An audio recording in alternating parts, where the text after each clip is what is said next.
A wedding that wasn't about the bride. They say weddings bring families together, but for us it almost tore us apart.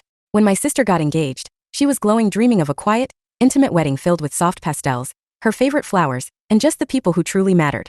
But the moment she told our mom, things shifted. My mom had her own vision. A grand, extravagant showpiece wedding, the kind she never had herself. And from that day, it wasn't just my sister's wedding anymore. It became a battlefield of control. Every decision turned into a debate. The dress fittings were the worst. My sister wanted something simple, sleek lines, no heavy embellishments. But mom insisted on a giant ball gown dripping in crystals. At one point, I watched my sister standing in front of the mirror, wearing a dress she hated, tears pooling in her eyes, while mom beamed and said, "This is the one." The guest list blew up next. My sister had wanted maybe 80 people, but suddenly there were names on the list I didn't even recognize: distant cousins, old neighbors, colleagues of my parents.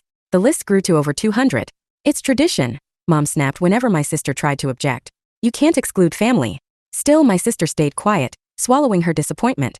I could see her shrinking a little more with each decision she gave up. And then came the rehearsal dinner. That's when everything cracked.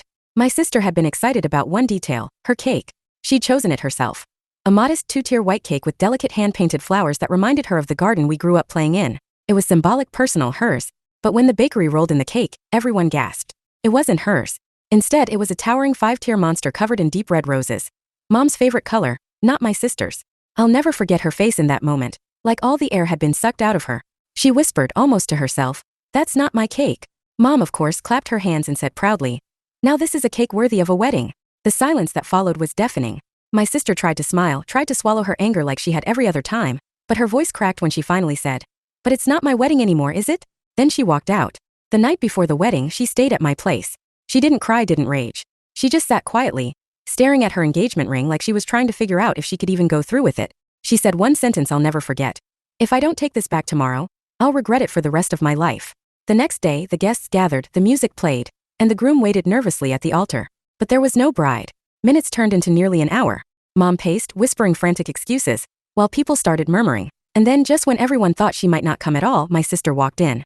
She wasn't wearing the giant dress my mom had forced on her. She had slipped into the gown she truly loved. Simple, elegant, and hers. Her hair was undone in soft waves, her makeup light, just the way she wanted. She didn't go straight to the altar.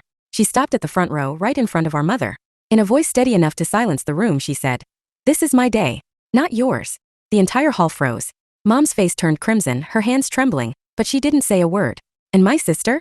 She turned, took her groom's hand, and walked down the aisle with her head high, her smile finally genuine. That wedding wasn't perfect. The air was heavy, the tension obvious. But for the first time, my sister looked free. It wasn't about pleasing anyone anymore. It was about her choosing herself. And honestly, that made it the most beautiful wedding I've ever seen.